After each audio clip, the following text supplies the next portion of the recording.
কিন্তু আমি বলবো এই ক্ষেত্রে একে অপরের প্রতি ইহসান করবেন। আর যারা দেখতেছেন তারপরে অন্যদের প্রতি চিৎকার করে বসার কথা বলবেন না, কারণ এখানে বসার মতো পরিস্থিতি পরিবেশ কোনোটাই নাই। আমি আপনাদের সম্মুখে যে আয়াত কারীমা তিলাওয়াত করেছি, আয়াত কারীমার মধ্যে রব্বুল আলামিন বলেন, ফাইদা রাকিবু ফিল ফুলকি দা'উল্লাহ মুখলিসিনা লাহুদ্দিন ফালাম্মা নাজ্জাহুম মিনাল বার ইযা হুম ইউশরিকুন। আল্লাহ রব্বুল আলামিন বলেন, সমুদ্রের মধ্যে যখন নৌকা হেলতে দুলতে থাকে, নৌকার যাত্রীরা যখন বুঝে নৌকা ডুবে যাওয়ার পরিস্থিতি, তখন দাউল্লাহ মুখলিসিনা লাহুদ্দিন, তারা একেবারে একনিষ্ঠতার সাথে আল্লাহকে ডাকতে থাকে। একনিষ্ঠতার সাথে কি করে? আল্লাহকে ডাকে। আবারও বলতেছি, ফাইদা রাকিবু ফিল ফুলক দাউল্লাহ মুখলিসিনা লাহুদ্দিন, যখন ঝড় আসে, তুফান আসে, নৌকার যাত্রীরা যখন বুঝে নৌকা কি হয়ে যাবে, ডুবে যাবে, তখন সবাই মিলে ইয়া নাফসি ইয়া নাফসি ইয়া নাফসি ইয়া নাফসি, আল্লাহ আমারে বাঁচাও, আমারে বাঁচাও, খুব একাগ্র চিত্তে ডাকতে ডাকতে থাকে। ফালাম্মা নাজ্জাহুম মিনাল বার ইযা হুম ইউশরিকুন, কিন্তু যখন বিপদ কেটে যায় তখনই নাফরমানি শুরু করে। এটা আমাদের মানুষদের মধ্যেও, মানে আল্লাহ পাক একটা উদাহরণ দিয়েছেন আল্লাহর ক্ষেত্রে, এটা আল্লাহর হক আদায়ের ক্ষেত্রে নাফরমানি। বান্দার ক্ষেত্রেও এরকম অনেক ঘটে যে আপনি একজনের হেল্প করবেন, সহযোগিতা করবেন, ইহসান করবেন, যখন বিপদে পড়বে তখন একবারে আপনার প্রয়োজনে পায়ে ধরবে, এসে কত কিছু যে করবে, যখনই বিপদ থেকে উদ্ধার হয়ে যাবে আপনারা যেন আর চিনেই না। আছে না নাই? বিশেষ করে আমাদের গ্রামগঞ্জে আপনার যখন ঝড় তুফান হয়, বিশেষ করে অনেকেই টিনের ঘর থাকলে ঝড়ে যখন ধাক্কা মারে কিংবা বাতাসে প্রচুর বেগে আঘাত করে, তখন দেখবেন পরে কিন্তু পরে কি করে না, যখনই এই বৃষ্টি থাইমা যায় সিগারেট একটা ধরা। আল্লাহ পাক এটা একটা জ্বলন্ত উদাহরণ আর কি, যে আল্লাহ পাক বুঝাইতে চাইলেন যে বান্দা তুমি যখন বিপদে পড়ো ইয়া নাফসি করো। সেদিন কি হবে? সেদিন কি হবে? যেদিন হাশরের ময়दान রাসূলুল্লাহ সাল্লাল্লাহु अलैहि वसल्लम मैदान महशर में नबी ने फरमाया, जब जहन्नम आएगी और एक चीख मारेगी, জাহান্নামের উপস্থিতি হাশরের ময়দানে প্রথম যখন জাহান্নাম আসবে, হাদিসের মধ্যে আসছে এমন এক আওয়াজ, বিকট এক আওয়াজ দিবে, বিকট ভয়ঙ্কর এক আওয়াজ। मैदान महशर में नबी ने फरमाया, जब जहन्नम आएगी और एक चीख मारेगी, এমন কঠিন আওয়াজ দিবে, ওই আওয়াজের পরে মানুষজন চিৎকার করে করে বলতে থাকবে, ইয়া রব নফসি নফসি, ইয়া আল্লাহ আমারে বাঁচাও, আমারে বাঁচাও, ইয়া আল্লাহ আমারে বাঁচাও, ইয়া আল্লাহ मेरी जान, या अल्लाह अब्बा नहीं, भाई नहीं, बीवी नहीं, बच्चे नहीं, अल्लाह আমার ভাইয়ের দরকার নেই, আমার মার দরকার নেই, আমার বোনের দরকার নাই, আমার স্ত্রীর দরকার নেই, আল্লাহ এই ভয়ঙ্কর জাহান্নাম থেকে তুমি আমারে বাঁচাও। এটা শুধু সাধারণ মানুষ না, হাদিসের মধ্যে আসছে ওই কঠিন জাহান্নামের ভয়ে শুধু সাধারণ মানুষ না, ওলি আউলিয়া গাউস কুতুব পীর মাশায়েখ তারা পর্যন্ত। হাদিসের মধ্যে আসছে, আমি যদি দেখাইতে পারতাম, একবার দাঁড়ানো থেকে মানুষগুলো জাহান্নাম যখন এক বিকট আওয়াজ চিৎকার মেরে ভয়ঙ্কর ভাবে চিৎকার মারবে, মানুষগুলো হাঁটু গাইরে দিয়া ঠাস করে বসে যাবে। একবার হাঁটু গাইরে, আপনি কি আমার ধরনটা বুঝতে পারছেন? মানে একবারে দাঁড়ানো থেকে ঠাস করে এই যে হাঁটুগুলো এইভাবে দিয়ে এইভাবে দাঁড়ায়, ইয়া রব নফসি নফসি, ইয়া আল্লাহ মেরি জান, আল্লাহ আমারে বাঁচাও, আল্লাহ আমারে বাঁচাও। এটা তো বললাম সাধারণ মানুষ কিংবা ওলি পীর মাশায়েখ। হাদিসের মধ্যে আসছে শুধু পীর মাশায়েখ আর সাধারণ মানুষ নয়, সাহাবা, তাবেঈ, তাবেঈ এরা পর্যন্ত ইয়া আল্লাহ নফসি নফসি, আল্লাহ আমারে বাঁচাও, আমারে বাঁচাও। আম্বিয়া আলাইহিস সালাম, আদম আলাইহিস সালাম নফসি নফসি, ইব্রাহিম আলাইহিস সালাম নফসি নফসি, নূহ আলাইহিস সালাম নফসি নফসি, ইয়া রব মেরি জান, আল্লাহ আমারে বাঁচাও, আমারে বাঁচাও।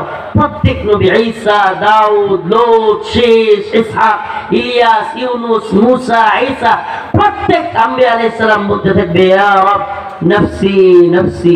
হঠাৎ করে হাসরের ময়দানের এক কোণ থেকে আওয়াজ আসবে, পুরো ময়দান যখন নফসি নফসি আওয়াজে প্রকম্পিত, সবাই পেরেশান হয়রান, হায় হায় আমার কি হবে, আমার কি হবে।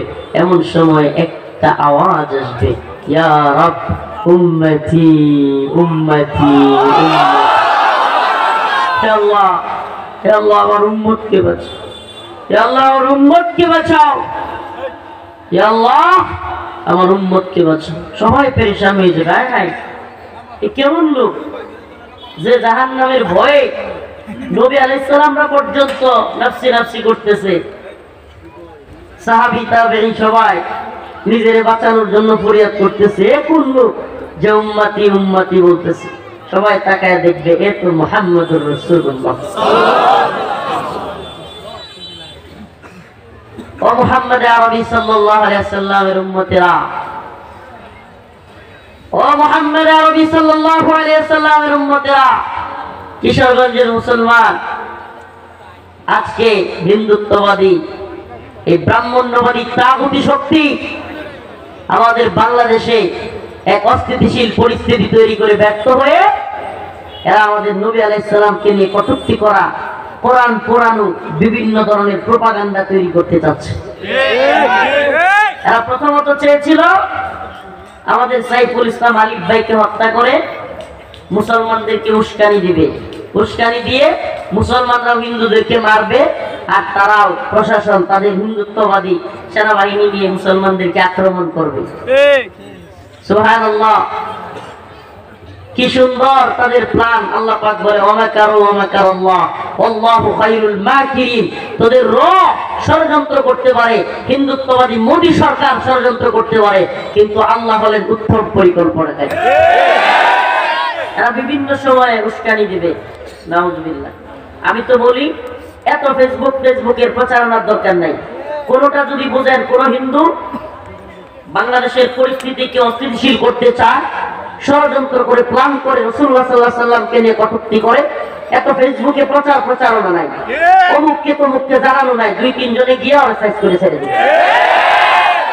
জানাজানির দরকার নাই, এত জানাজানির সুযোগ নেই। রাসূলকে নিয়ে কটূক্তি করবে এই জমিনে, জমিন কার? আল্লাহর জমিনে তার রাসূলকে নিয়ে কটূক্তিকারী বেঁচে থাকবার অধিকার নাই।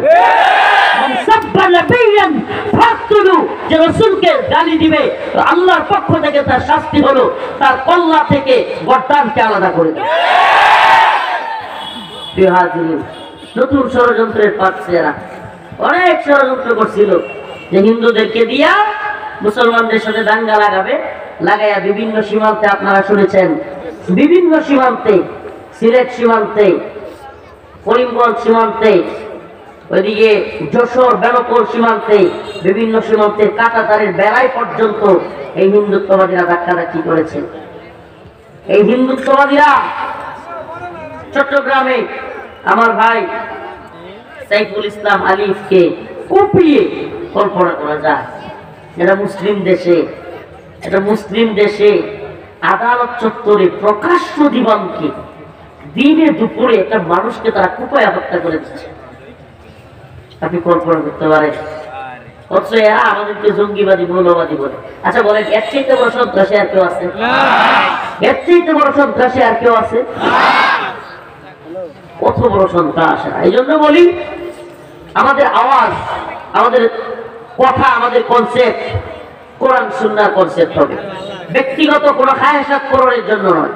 আল্লাহ পাকের কথা সেটাই আমাদের কথা, সুন্নাহর কথা সেটাই আমাদের কথা। সেটা কি? আমাদের উপর যদি তোমরা জুলুম করো, আল্লাহ বলেছেন তোমাদেরকে অনুমতি দেওয়া হয়েছে, যদি কেউ তোমাদের উপর জুলুম করে তোমরা সেটাকে প্রতিহত করবে। কি করবে? সুবহানাল্লাহ। আল্লাহ পাক আরেক আয়াতে বলেছেন কুতিবা আলাইকুমুল কিতাল ওয়া হুয়া কুরহুল লাকুম আসা আন তাকরাহু শাই ওয়া হুয়া খায়রুল লাকুম ওয়া আসা আন তুহিব্বু শাই ওয়া হুয়া শাররুল লাকুম। আল্লাহ বলেন কুতিবা আলাইকুমুল কিতাল, তোমাদের উপর কিতালকে ফরজ করা হয়েছে। কিকে? কিতালকে, যুদ্ধকে। সুবহানাল্লাহ। মুসলমানের উপর যুদ্ধ কি? ইসলামের জন্য, দ্বীনের জন্য যুদ্ধ করা কি? ফরজ। ওয়া কুরহুল লাকুম, আল্লাহ নিজে জানতো এটা, যদিও তোমরা সেটাকে অপছন্দ করবে। আসা আন তাকরাহু শাই, এমন অনেক কিছু আছে যেটা তোমরা অপছন্দ করো। ওয়া খায়রুল লাকুম, কিন্তু এটার মধ্যে কল্যাণ আছে। সুবহানাল্লাহ। কি আছে? কল্যাণ আছে। তো এরা যখন আগারতলায় সীমান্ত ভাঙতে চাইতেছিল, আগারতলায় দূতাবাস পড়াইয়া দিছে, তখন আমাদের দেশে কেউ কেউ পোস্ট করতেছিল যে ঠিক আছে সীমান্তটা একটু কিছুক্ষণের জন্য খুলে দিয়া পরে আবার লাগাই দিয়ে, আগারতলার কাছেই তো ব্রাহ্মণবাড়িয়া, পরে তারাই দেখবে না। সুবহানাল্লাহ। প্রিয় মুসলিম উম্মাহ, প্রিয় মুসলিম উম্মার যুব সমাজ, তোমাদেরকে বলি আল্লাহ পাক আমাদেরকে হাসিনার জুলুম থেকে মুক্তি দিয়েছেন, তাইলে কি আমরা নাফরমান হয়ে যাব? আল্লাহ পাক কোরআনে বলছেন যাহারাল ফাসাদু ফিল বাররি ওয়াল বাহর বিমা কাসাবাত আইদিন নাস, তোমরা জলে স্থলে যত ধরনের ঝামেলা ফিতনা এগুলো দেখো, এগুলো তোমার আমার হাতের কামাই। কিসের কামাই? হাতের কামাই। হাসিনার মতো জালেম আমাদের উপরে আল্লাহ কেন চাপাইয়া দিছিলেন? কারণ আমরাও নিজেদের উপর জুলুম করেছিলাম। সেই জুলুমের নাম কি? সামসামি। জুলুমের নাম কি? সামসামি। না, জুলুমের নাম কি? সামসামি। সামসামি। ওবায়দুল কাদের এইটা সেটা সব মিললে হাসিনা সামসামি করে। এরপরে জেলা পর্যায়ের নেতারা কাদের সামসামি করে, জেলা পর্যায়ের নেতার সামসামি করে থানা পর্যায়ের নেতারা, থানা পর্যায়ের নেতার সামসামি করে ইউনিয়ন পর্যায়ের সামসা। সামসামির এক বাজার। জি আপা, হেলো আপা, ঠিক আছে আপা, হ্যাঁ আপা, আস্তে আস্তে চামচামির বাজার ছিল না? সাংবাদিক চামচা, উকিল চামচা, ব্যারিস্টার চামচা, বক্তা চামচা, মুফতি চামচা, সাইফুল চামচা, এত চামচা হয়েছিল বাংলাদেশে যে হাসিনা যা কয় তাই। আপনি বলেন কোন জাতি সবচাইতে খারাপ মানুষটা যদি জানে সবাই আমার সাথে হ হ আপা করে, তখন সে ভালো হওয়ার চান্স আছে? কিন্তু যখনই আমরা হয় হয় না কইরা মায়ের একটা দিছি, সুবহানাল্লাহ, জাতীয় ঐক্যবদ্ধ হয়েছে যে না, এই জুলুম আর সহ্য করা যাবে না। বক্তা, মুফতি, ছাত্র, শেখুল হাদিস, ইমাম, মুয়াজ্জিন, শিক্ষক, সাংবাদিক, কলামিস্ট, বুদ্ধিজীবী সব যখন একত্রিত হয়ে গেছে, না তাকে আর রাখা যাবে না। আল্লাহ পাক পরিবর্তন দিয়েছেন না দেন নাই? সুবহানাল্লাহ। দিয়েছেন না দেন নাই? ইন্নাল্লাহা লা ইউগাইয়িরু মা বিকাওমিন হাত্তা ইউগাইয়িরু মা বিআনফুসিহিম। আল্লাহ বলছে কোন জাতিকে আমি ততক্ষণ পরিবর্তন করি না যতক্ষণ না সে জাতি নিজেরা পরিবর্তন চায়। আমরা পরিবর্তন চাইছি, পাইছি। পরিবর্তন চাইছি, চাই নাই? সত্য কি মিথ্যা? আমরা মন থেকে পরিবর্তন চাইছি, এখন একটা পরিবর্তনের দরকার, সেটা হলো কোরআন সুন্নাহ অনুযায়ী রাষ্ট্র ব্যবস্থা। এটা আমাদের প্রাণের দাবি। রাজি আছেন ইনশাআল্লাহ? রাজি আছেন তো? আমরা তন্ত্র মন্ত্র চাই না, আমরা কোরআন সুন্নাহ চাই। রাজি আছেন ইনশাআল্লাহ? আল্লাহ পাক কবুল করুন। কোরআন সুন্নাহ, সুবহানাল্লাহ। আল্লাহর জমিন, আল্লাহর দ্বীন, আল্লাহর হুকুমে চলবে না। কার হুকুমে চলবে? আব্রাহাম লিঙ্কনের হুকুমে চলবে? হ্যাঁ, কার হুকুমে চলবে?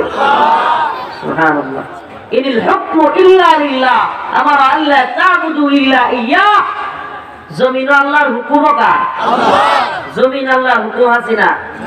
হ্যাঁ, জমিন আল্লাহ, এই ভূখণ্ডের মালিক আল্লাহ, পুরো পৃথিবীর মালিক আল্লাহ।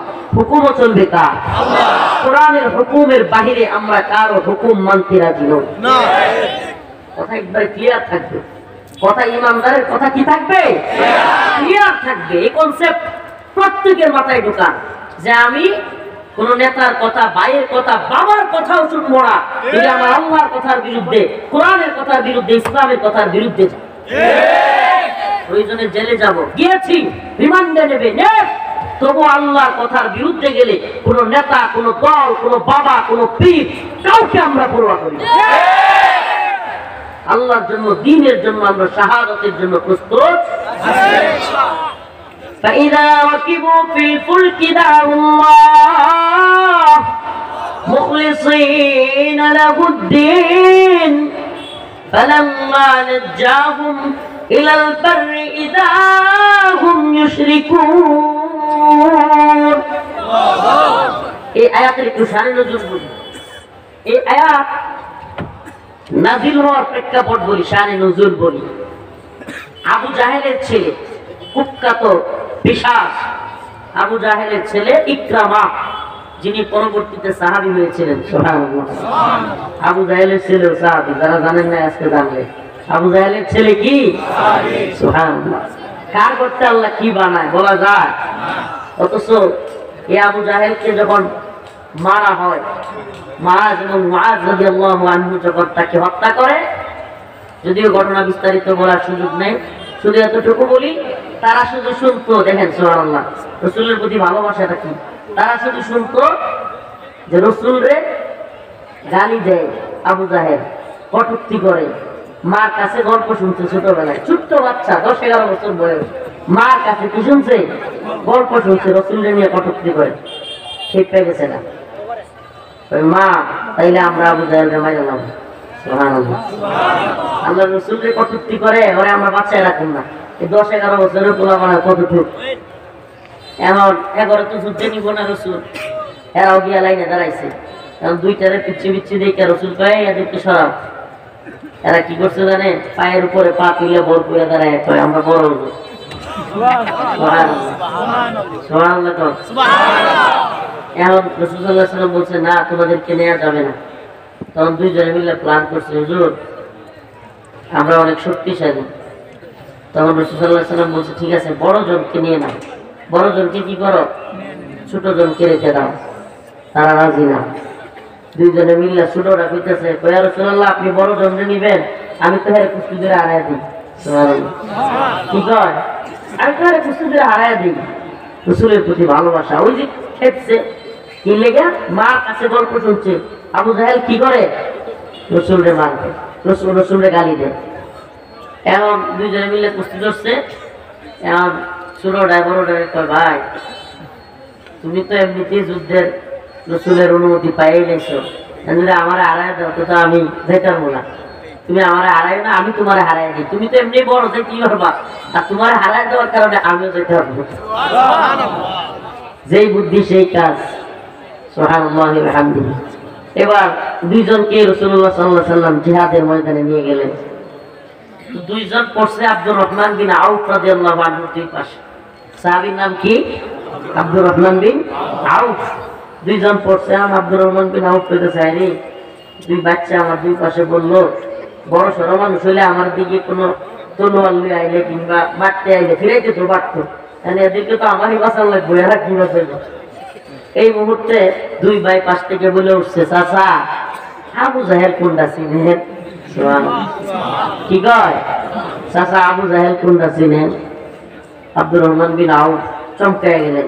উনি বলেন, হ্যাঁ হ্যাঁ, ছোট ছোট বাচ্চা আবু জাহেলের কথা জিজ্ঞাসা। আবু জাহেলে তোমরা কি করবা? আমরা আবু জাহেলকে মারবো। কেন? আমরা আমাদের মায়ের কাছে শুনেছি আবু জাহেল আমার রাসূলকে কটূক্তি করে, আমার রাসূলের বিরুদ্ধে দাঁড়ায়, আমরা আবু জাহেলকে আস্ত রাখবো না। আব্দুর রহমান বিন আউফ কৌতূহল বশত হঠাৎ করে দেখলেন ঘোড়া নিয়ে আবু জাহেল আসতেছে। আব্দুর রহমান বিন আউফ বললেন, তখনও জিহাদ শুরু হয় নাই। ময়দানে আগের নিয়ম ছিল জিহাদের, দুই দল কাতারে কাতারে দাঁড়াবে, তারপরে সারিবদ্ধভাবে যোদ্ধাদের মধ্যে থেকে শক্তিশালীদের একজন একজন করে মোকাবেলা করবে, তারপরে দুইজন, এইভাবে মোকাবেলা হয়। তখনও যুদ্ধ শুরুই হয় নাই। এর মধ্যে আব্দুর রহমান বিন আউফ উনি বর্ণনা করেন, আমি খালি আবু জাহেলের দেখাইছি, দেখানোর সাথে সাথে বিদ্যুৎ গতিতে লাফ দিয়ে দুই ভাই দৌড়ে গিয়া আবু জাহেলের ঘোড়ায়, কেমন চালাক বাচ্চা দেখেন, সুবহানাল্লাহ। প্রথম জন গিয়াই দেহে এত লম্বা ঘোড়া, হ্যাঁ আবু জাহেলের লাগু হইতো না। সে কি করছে? প্রথম জন গিয়াই আবু জাহেলের ঘোড়ার এক পা কেটে দিছে, বুদ্ধ দিয়া। যখন পা কেটে দিছে, আবু জাহেল চিৎপটা করে নিচে পড়ছে। দ্বিতীয় ভাই গিয়ে আবু জাহেলের ঘাড়ে কল্লাই বসায় দিচ্ছে। সুবহানাল্লাহ ওয়া বিহামদিহি, সুবহানাল্লাহ ওয়া বিহামদিহি। রাসূলুল্লাহ সাল্লাল্লাহু আলাইহি ওয়াসাল্লামের ভালোবাসায় সাহাবায়ে কেরাম এমন উজ্জীবিত ছিলেন, এমন উজ্জীবিত ছিলেন। কত ঘটনা বলবো। কাব বিন আশরাফ ইহুদিদের এক বড় নেতা, বিরাট বডির অধিকারী, বিশাল বড় নেতা। মানে ওরে এমন অবস্থা ছিল আরবের তৎকালীন কেউ তার সাথে মোকাবেলা করবার হিম্মত করবে না। এই এত বড় কাব বিন আশরাফ সে কি করতো জানেন? রাসূলুল্লাহ সাল্লাল্লাহু আলাইহি ওয়াসাল্লামের বিরুদ্ধে কবিতা লিখতো, নাউযুবিল্লাহ, কটূক্তিমূলক কবিতা। আর এগুলো গাওয়াইতো নর্তকী, মানে দুইটা বারাটিয়া মহিলা ছিল তার, এগুলো দিয়া। আল্লাহ রাসূল সাল্লাল্লাহু আলাইহি ওয়াসাল্লাম একদিন সব সাহাবায়ে কেরামকে ডাকলেন, ডেকে বললেন, তোমাদের মধ্যে কে আছে, তোমাদের মধ্যে কে আছে যে কাব বিন আশরাফকে হত্যা করবে? সুবহানাল্লাহ, সুবহানাল্লাহ। আমাদের দেশে একটা আঞ্চলিক কথা আছে না, অনেকে কয় রাসূল সাল্লাল্লাহু আলাইহি ওয়াসাল্লাম এক গালে মারলেন আরেক গাল কাটতে দিতেন। কি আছে এরকম? কই পাইছে এই গল্প? রাসূলের গালে চট দিবে সাহাবায়ে কেরামের জীবন থাকতে। মানে এই যে গল্প একটা ছিল, বলে অনেক শুনছেন না? এটা সন্ন্যাসী মার্কা ধর্ম, ইসলাম না। রাসূলকে কটূক্তি করবে, রাসূলের গায়ে হাত দিবে, সাহাবায়ে কেরাম বসে থাকবে না। তো প্রিয় ভাইরা আমার, মুহাম্মদ বিন মাসলামা দাঁড়ায় গেলেন, বললেন, আতুহিব্বু আন তাকতুলাহু? ইয়া রাসূলুল্লাহ, আপনি কি পছন্দ করেন যে আমি কাব বিন আশরাফকে সহায় দিই? রাসূল সাল্লাল্লাহু আলাইহি ওয়াসাল্লাম বললেন, না। সুবহানাল্লাহ। রাসূল শুধু অনুমতি দিলেন না, সাহাবী যখন জিজ্ঞেস করলেন মুহাম্মদ বিন মাসলামা, আতুহিব্বু আন তাকতুলাহু? ইয়া রাসূলুল্লাহ, আপনি কি পছন্দ করেন আমি তাকে কতল করে দেই? রাসূল বললেন, হ্যাঁ। তখন মুহাম্মদ বিন মাসলামা বললেন, ইয়া রাসূলুল্লাহ, তাইলে আমার একটু অনুমতি দেন। কিসের অনুমতি? আমি তার সাথে একটু গাল গল্প করবো, বানায় আছি না কথা কয়ে একটু তার রাজি খুশি করবো। রাসূল সাল্লাল্লাহু আলাইহি ওয়াসাল্লাম বললেন, ঠিক আছে, তোমার অনুমতি দেওয়া হবে। যদিও ইসলামে কোন ধরনের কাউকে নিয়ে বানায় আছি না কিংবা যেভাবেই হোক মজার ছলেও মিথ্যা বলা কি নাই? কি নাই? কিন্তু জিহাদের জন্য, জিহাদের জন্য, কিতালের ময়দানে কিংবা যুদ্ধের জন্য কৌশল অবলম্বন করা যায়। যুদ্ধের জন্য কি কৌশল অবলম্বন করা জায়েজ। এটা সাহাবায়ে কেরামের রাসূলুল্লাহ সাল্লাল্লাহু আলাইহি ওয়াসাল্লামের ইতিহাস থেকে পাওয়া যায়। প্রিয় হাজিরিন, কাব বিন আশরাফ বিশাল বডির অধিকারী, এখন তারে মারবে কেমনে? মুহাম্মদ বিন মাসলামা চিন্তা করলেন, এর তো সহজে মারা যাবে না, বুদ্ধি করে মারতে হইব। গেলেন তার কাছে, যায়া বললেন, কাব, তুমি ঠিকই কইছিলা। তাহলে কি? আমরা তো মুহাম্মদ নিয়ে আসি খুব বিপদে। সাল্লাল্লাহু আলাইহি ওয়াসাল্লাম ওই যে কই তো আইছে রাসূল রে, রাসূলুল্লাহ সাল্লাল্লাহু আলাইহি ওয়াসাল্লাম বলে আইছে না যে আমরা একটু বানাইছি না কথা কম। ওই কি সে কারে আর কইলো না, যাকাতের নামে খালি খেয়া নেয়। কি রে, যাকাতের নামে আমাদের মাল সম্পদ খালি নিয়ে নেয়। হ্যাঁ, আগেই তো কইছিলাম, কাবিরা সব খুশি হয়েছে। আগেই তো কইছিলাম হ্যাঁ তুমি করে জ্বালাইবো। কারণ আমরা তো গরিব হয়ে গেছি না। মুহাম্মদ বিন মাসলামা বলতেছেন রাদিয়াল্লাহু আনহু, কারণ আমাদেরকে কিছু খাদ্য সামগ্রী কিংবা জিনিসপত্র কর্জা দাও। কাব বিন আশরাফ কয়, না, দেওয়া যাবে না, কিছু বন্ধক রাখো। কি বন্ধক রাখবো? তোমার বউরে দিয়া দাও বন্ধক। এবার তোমার যে বউরি আমার বউরে দেওয়া যাবে না। সুবহানাল্লাহ, এগুলো বানাইছি না, এগুলো না না মনে করেন না, এবার বুখারী মুসলিমের হাদিস। সুবহানাল্লাহ, কাব বিন আশরাফকে রাসূলুল্লাহ সাল্লাল্লাহু আলাইহি ওয়াসাল্লাম হত্যা করবার জন্য পাঠাইলেন আর মুহাম্মদ বিন মাসলামা। সুবহানাল্লাহ, মানে সাহাবায়ে কেরামের ঘটনাগুলো পড়লে আজীব লাগে, এরা রাসূলকে কি পরিমাণে ভালোবাসতেন। মানে যেমনিও তার মাথায় গেলে একটাই ঢুকছে যে রাসূলরে খালি দেশ করে ছাড়বো। সুবহানাল্লাহ, অথচ আমাদের অবস্থা কি? একটু পরে বলতেছি।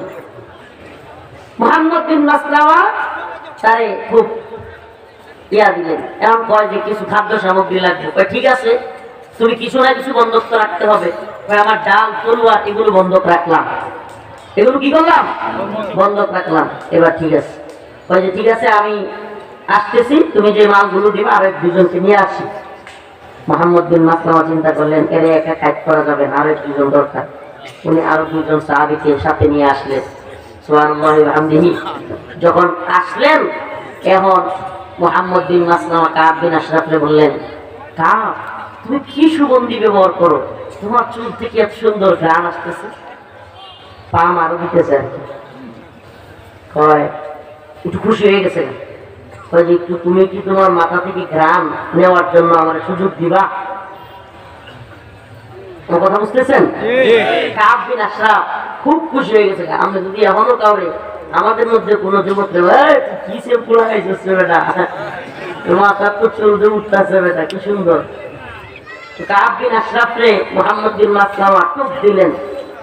ওনার ইচ্ছা হইলো কল্যাণের কাছে আসা, কি হলা সুবহানাল্লাহ।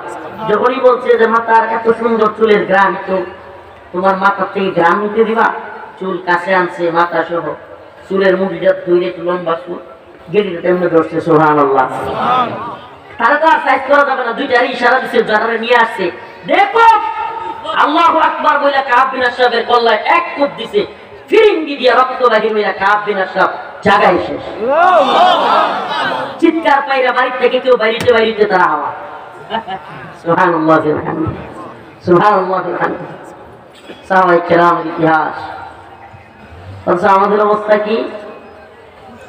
তথাকথিত আমাদের আঞ্চলিক নেতাদের নেত্রীর অবস্থা কি?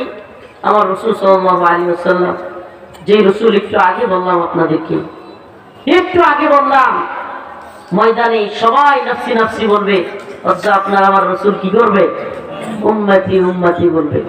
সেই রাসূলকে ফ্রান্সে বড় বড় বিল্ডিং এর মধ্যে রাসূলুল্লাহ সাল্লাল্লাহু আলাইহি ওয়াসাল্লামের ব্যঙ্গচিত্র বানাইছিল। বুঝতে পারেন আপনারা? আমরা আন্দোলন করছি, ফ্রান্স দূতাবাস ঘেরাও কর্মসূচি হয়েছিল। এই আমানুয়েল ম্যাক্রো যে কিনা আমার রাসূলকে কটূক্তি করে, হায় আফসোস, আমার রাসূলের পেট মোবারক ছিঁড়ে বিকৃতি করে সেই ছবিকে বড় বড় বিল্ডিং এর দালানে প্রজেক্টর লাগায় মানুষকে দেখাইছে। আর সেই আমানুয়েল ম্যাক্রোকে বাংলাদেশে তোমার দলের নেত্রী, তোমাদের তথাকথিত প্রধানমন্ত্রী, তোমাদের আপা, সে বাংলাদেশে আইনা লাল গালিচা সংবর্ধনা দিয়েছিল। কি করেছিল? আপনারা কি ভুলে গেছেন এগুলো? আমরা তখন কারাগারে ছিলাম। কারাগারে আমার সবচাইতে কষ্ট লাগছে ওই দিন, যেদিন এমানুয়েল ম্যাক্রোকে লাল গালিচা সংবর্ধনা দেওয়া হয়েছে। শুধু তাই না, এমানুয়েল ম্যাক্রোকে নাউজুবিল্লাহ বলতে তো লজ্জা লাগে, হাসিনা নামক এই নিকৃষ্ট লেডি গ্রাউন্ড আল্লাহ রসুলের এই কটূক্তিকারী, আল্লাহ রসুলের এই শাতেমকে, রসুলকে বিকৃতকারী এই কুখ্যাত অফিসার শাতেমকে চুমা পর্যন্ত দিচ্ছে কি দেয় নাই? আমাদের আরবি উম্মতেরা, আমি কি কথা মিথ্যা বলতেছি? বাংলাদেশে এই এমানুয়েল ম্যাক্রো হাসিনার সাথে এগুলো করে নাই, মাতামাতি চুমাচুমি করে নাই, এগুলো ওপেন মিডিয়ায় প্রচার হয়েছে।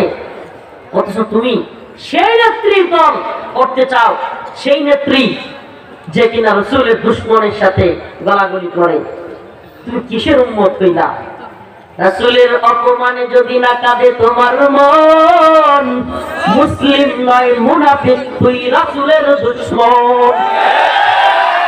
রাসূলের অপমানে যদি না কাঁদে তোমার মন, মুসলিম নয় মুনাফিক, তুই রাসূলের দুশমন। তুমি রাসূলের দুশমন নিয়ে বন্ধু না। এমানুয়েল ম্যাক্রোর সাথে তোমার নেত্রী চুমাচুমি করে, আর তুমি সেখানেও রাজনীতি খুঁজো। হুজুর, অন্যান্যরাও তো মেট্রোরে আনতে পারে। আমি বলি, মেট্রোরে যদি হাসিনা না অন্য কেউ আনে, আমি তারও বিরুদ্ধে, কারণ আমি আমার রসুলকে ভালোবাসি প্রাণের চাইতে বেশি। পিতাকা আবি ওয়া উম্মি ইয়া রাসূলুল্লাহ, হে আল্লাহর রাসূল, আপনার জন্য আমার বাবা, মা, ভাই, বোন সব কুরবানি দেব। সুবহানাল্লাহ।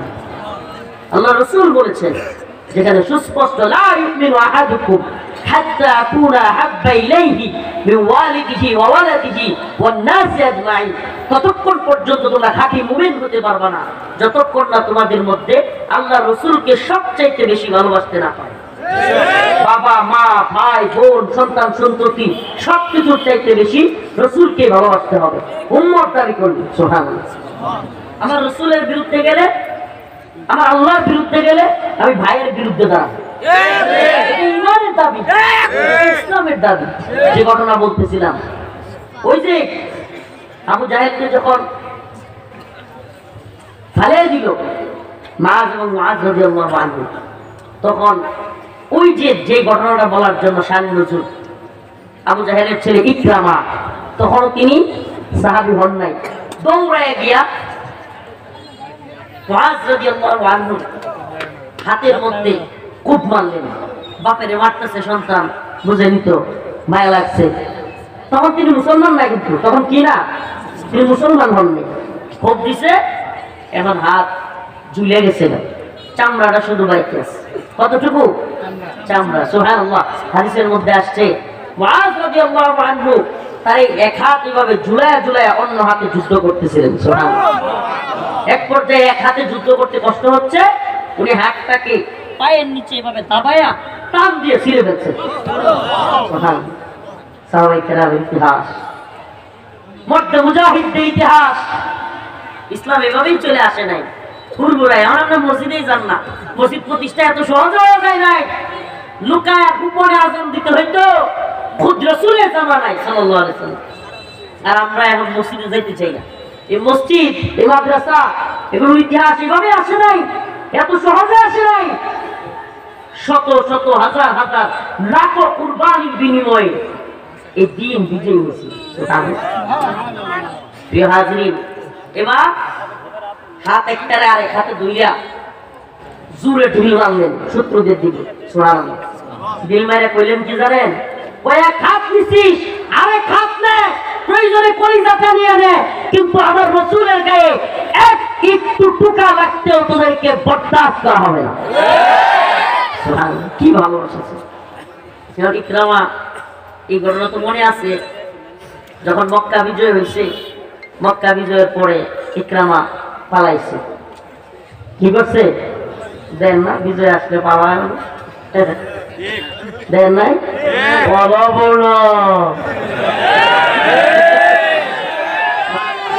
আল্লাহ কয়, এ তুই কতটুকু দাম্বি, তুই আর কতটুকু অহংকারী, তোর চাইতে কত বড় বড় অহংকারী ফিরআউন নমরুদকে আমি সাইজ করে দিছি, আর তুইও পালাবি না। না, এখানে খবরই নাই, কোথায় আছে বাচ্চা জেরো হয়ে গেছে গা। মানুষ মাঝে মাঝে ফেসবুকে লেখে আমরা বিনোদন মিস করতেছি। আমি আর ওই ডায়লগ বড় উদ্দেশ্য ছিল না, মনে আইসে বলে ফেললাম আর কি। না না, আমার উদ্দেশ্য ওইটা না, কিন্তু দাম্ভিক অহংকারীদের পতন আল্লাহ পাক কিভাবে দেয়। সুবহানাল্লাহ। এর চাইতে উজ্জ্বল নমুনা কিছু হইতে পারে? অহংকার করা যাবে না, কারো উপর জুলুম করা যাবে না। এটা একটা বাস্তব নমুনা যে আল্লাহ পাক অহংকারীদের কি পতন আল্লাহ দেন। আল্লাহ নিজে বলছেন, ফালা তাহসাবান্নাল্লাহা গাফিলান আম্মা ইয়ামালুয যালিমুন ইন্নামা ইউআখিরুহুম লিয়াউমিন তাশখাসু ফীহিল আবসার মুহতিঈনা মুকনিঈ রুউসিহিম লা ইয়ারতাদ্দু ইলাইহিম তারকুহুম ওয়া আফিদাতুহুম মিন হাওয়া। আল্লাহ বলেন, হে জালিমের দল, হে হাসিনা, হে কাদের, হে মোদি। আল্লাহ তো এগুলো বইলা বইলা বলে নাই, কিন্তু আল্লাহ পাক জালিমদেরকে নাম ধরে ধরে ফিরআউন নমরুদ বলে বলে বলেছেন, ও জালিমের দল, আমাকে গাফেল মনে করিস না, আমি তোদেরকে একটু সময় দেই, ছাড় দেই, কিন্তু ছেড়ে দিই না, ছেড়ে দেই না। আমি যেদিন ধরি পালাবার পথ থাকি না। ওই যাবি দিক বেদিক, খায় খায় 2 ঘন্টা আগেও জানে না উড়াল দিতে হবে। এর চাইতে সুবহানাল্লাহ, এর চাইতে বড় শিক্ষা আর কি দিতে পারে? 2 ঘন্টা আগেও জানে না কি করতে হবে। 2 ঘন্টা আগে প্রধানমন্ত্রী 2 ঘন্টা পরে পালা লাগবে, জানে না। আরেক স্বৈরাচারের ঘটনা শুনছিলাম, যে আরেক স্বৈরাচারের ঘটনা শুনছিলাম, মারা গেছে এই জন্য বলতে চাই না, এটা গোয়েন্দা নিউজের মাধ্যমে জানছিলাম যে পুলিশের প্রধানকে ফোন দিছে, তার দুঃসময়ে ফোন দিয়া নিজে, রাষ্ট্রপ্রধান নিজে বাংলাদেশের ফোন দিছে পুলিশ প্রধানকে। কারে? পিএসএ ধরে কয়, স্যার একটু ব্যস্ত আছে। পুলিশ প্রধান রাষ্ট্রপ্রধানের ফোনে কি কয়? পিএসএ কয়, কি আছে? দেহার বুঝ হয়ে গেছে গাছে, আমার কথা রুখতো না, দেওয়াল ডিঙ্গিয়া ভালাইছে। যাই হোক, পরে ভয়ে উল্টা পাল্টা কথা কয়েকদিন পর পর কইতো। আল্লাহ তাআলা সবগুলোই সাইজ করে দেয়। যেই জুলুম করে আল্লাহ পাক কি করে? সাইজ করে দেয়। সুবহানাল্লাহি ওয়া বিহামদিহি। তাইলে বুঝেন আল্লাহ পাক প্রত্যেককে পাকড়াও করে। যে কথা বলতেছিলাম, তো ইকরামা সে ভয়ে পালায়ে যাইতেছিল ইথিওপিয়া। কোথায়? ইথিওপিয়ায় পালানোর চেষ্টা করতেছে জাহাজে। এই আয়াত শানে নজুল, ফাইদা রাকিবু ফিল ফুলক দাউ আল্লাহ মুখলিসিনা লাহুদ্দিন ফালাম্মা নাজাহুম ইলাল বার ইদা হুম ইশরিকুন।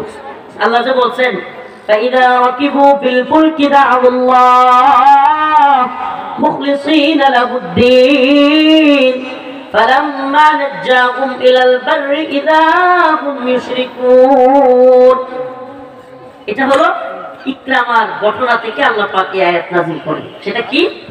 ইকরামা যখন দেখলো সর্বনাশ, এখন তো মুসলমানরা বিজয় হয়ে গেছে, মক্কা বিজয় হয়ে গেছে, এবং যেই মক্কা থেকে তাদের ঘর বাড়ি ছাড়া করছি আমরা, তাদেরকে মারছি, জোর কইরা তাদের মহিলাদেরকে বিভিন্ন খারাপ কাজ করছি, এখন এরা তো মক্কা বিজয় করতেছে, আমাদের একজনকেও ছাড়বে না, কি করবে না, উপায় নাই, আমাদের পালানোর চেষ্টা করতেছে। ইথিওপিয়া যখন পালিয়ে যাবে, জাহাজে উঠছে, বিরাট বড় এক ঘূর্ণিঝড় আসছে আর ঝাঁকুনি শুরু হয়ে গেছে। এমন পর্যায়ে জাহাজের পাইলট সবাইকে বলতেছে, আজকের এই দুর্দিনে আল্লাহ ছাড়া আমাদেরকে কেউ বাঁচাতে পারবে না। জাহাজের পাইলট কি বলতেছে? আজকের এই দুর্দিনে আল্লাহ ছাড়া আমাদেরকে কেউ বাঁচাইতে পারবে না। সবাই একেবারে ভয়ে কাতরাইতেছে। এমন পর্যায়ে ইকরামা চিৎকার দিয়ে বলে, ও পাইলট, এই জাহাজের মধ্যে, সমুদ্রে যদি, পানির মধ্যে যদি এক আল্লাহ বাঁচাইতে পারে বিপদে, আমি সাক্ষ্য দিচ্ছি জমিনের মধ্যেও এক আল্লাহ বাঁচাইতে পারে। আমি যদি আজকে বাড়িতে ফিরতে পারি, এখানেই মারা না যায়, আমি কথা দিচ্ছি আমার যাই হয়ে যাক, আমি মুহাম্মদুর রাসূলুল্লাহর কাছে হাতে হাত রেখে কালিমা পড়ে মুসলমান হই। সুবহানাল্লাহ। সে বিপদে পড়ছে, আল্লাহকে চিনছে, আল্লাহকে চিনা ইতিহাস। সুবহানাল্লাহ। সেই ইথিওপিয়া সফর ব্রেক করে মুহাম্মদ আরবি সাল্লাল্লাহু আলাইহি সাল্লামের কাছে এসে আবু জাহেলের ছেলে ইকরামা মুসলমান হয়ে গেছে। সুবহানাল্লাহ। অথচ আমাদের অবস্থা কি? আমরা যখন মুসিবতে বলি, হুজুর নামেন, একটু রাজপথে নামেন, হুজুর হাসিনার পিটানি খেতেছি, আলেমরা নামে। কিন্তু যখনই উদ্ধার হয়ে যায়, আলেমদেরকে চিনেই না, হুজুরদেরকে। আমরা তো বলি বাংলাদেশে সবচাইতে বেশি হাসিনা সরকারের আমলে নির্যাতিতদের মধ্যে অন্যতম হলো আলেমরা। কি পরিমাণের জুলুমের শিকার হয়েছে আমরা কল্পনা করা যায়। হাসিনা সরকার একের পর এক কত বড় বড় আলেমদেরকে, বরেণ্য আলেম, দেশের শীর্ষস্থানীয় আলেমদেরকে জেলখানায় নিয়েছে, ফাঁসিতে ঝুলিয়েছে, জেলখানা থেকে মৃত বাহির করতে হয়েছে। আলেমদেরকে নর্তকীদের সাথে, আলেমদের জুব্বা খুলে, লুঙ্গি খুলে নর্তকীদেরকে দিয়ে জড়িয়ে ধরা হয়েছে, ছবি তোলা হয়েছে, আলেমদের যৌনাঙ্গে পর্যন্ত চাপ দেওয়া হয়েছে, আলেমদেরকে আঘাত করা হয়েছে। কি করে নাই? কেন কথাগুলো বললাম প্রিয় হাজিরিন? কথাগুলো এই জন্য বললাম, জালিমদের থেকে শিক্ষা নাও। আজকের আলোচনার সবক কি? প্রত্যেক জালিমদের থেকে শিক্ষা নেন। আল্লাহ পাকের নাফরমানি করিয়েন না, জালেম হয়েন না। আল্লাহ পাক জুলুম থেকে উদ্ধার করেছে, আপনিও যেন জালেম না হয়ে যান। কয়েকদিন ধরে এই অবস্থাটা দেখতেছি, বিভিন্ন জায়গায় নতুন করে কিছু নেতা গজাইছে। কি গজাইছে? নেতা গজাইছে। হঠাৎ করে ক্ষমতায় যায় না এখনো, কিন্তু ঝামেলা পাকাইতেছে। আমি বলবো, শুনেন, ওই জালেমদের থেকে শিক্ষা নেন, সাবধান, জুলুম করিয়েন না কারো উপরে। আমি বলি, আপনি খোঁজ নিয়ে দেখেন, এরা আদৌ কোনো দলের লোক না, এরা হলো এক ধরনের স্বার্থ পরিচার্যকারী, এবং এরা সব সময় সুবিধাবাদী, এরা মানুষের উপর জুলুমকারী। আমি তো বলি, 2024 সালের 5ই আগস্ট হাসিনা পলায়া যাওয়াতে যতটুকু খুশি হয়েছি, তার চাইতেও বেশি খুশি হয়েছি এই উম্মার যুব সমাজ ট্যাঙ্কের সামনে, বন্দুকের গুলির সামনে দাঁড়াইতে শিখছি। যে যুব সমাজ বন্দুকের নলের সামনে দাঁড়াইতে শিখছে, এই যুব সমাজের উপর জুলুম করিয়েন না। যারাই জুলুম হবে আগামী দিনে আল্লাহর রহমতে এই জালেমদের বিরুদ্ধে আমরা ঐক্যবদ্ধ হব ইনশাআল্লাহ। শেষ আখিরি পয়গাম দিয়ে যাই, আখিরি পয়গাম।